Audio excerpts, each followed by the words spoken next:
If you have an idea that you genuinely think is good, don't let some idiot talk you out of it.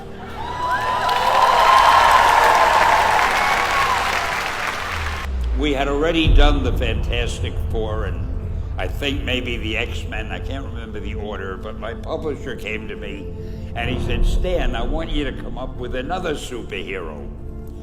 So I said, okay, and I went home, and when my publisher said do something, I'd better do it because I wanted to keep my job. I thought, what can I come up with now? And the most important thing in a superhero at first is the superpower.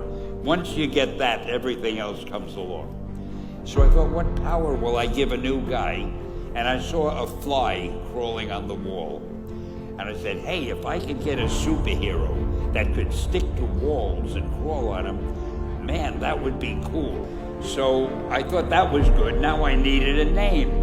So I thought, well, let's see, Fly Man, Mosquito Man. I got down to Spider-Man. Spider-Man. It just sounded dramatic. So, okay, I had my hero, I had his power, his name, and then I figured just for fun, I'm going to give him personal problems. Because except for you people who are your lives are perfect, but most other people have personal problems.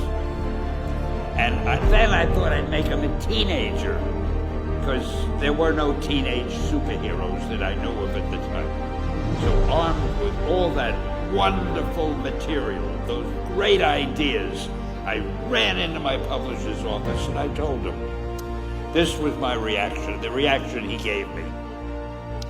Stan, that is the worst idea I have ever heard. First of all, and he started to give me his, because he's a very logical man, very intellectual. First of all, people hate spiders, so you can't call a hero Spider-Man. You want him to be a teenager? Teenagers can only be sidekicks. And you want him to have personal problems? Stan, don't you know what a superhero is? They don't have personal problems. Well, I left the office disappointed, but obviously a much wiser man. And I couldn't get Spider-Man out of my system. So we were about to kill a magazine. I think it was called Amazing Fantasy. It wasn't selling well, and we were sending the last issue to press. When you do the last issue of a magazine, nobody cares what you put in it because the book is dying.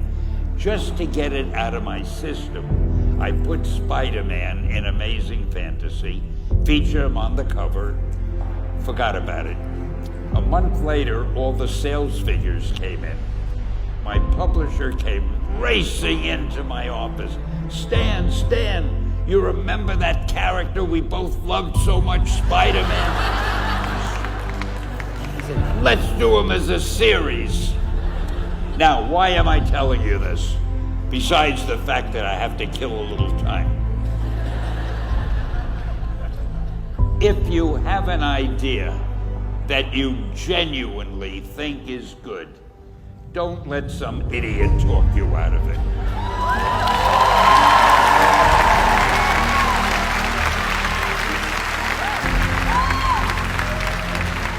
Now, that doesn't mean that every wild notion you come up with is going to be genius, but if there is something that you feel is good, something you want to do, something that means something to you, try to do it.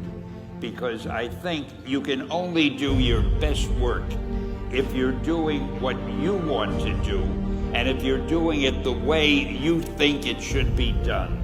Just do your thing, do it as well as you, that's the important thing. Don't shirk. Whatever you do, give it your best shot. You'll be glad you did. Excelsior!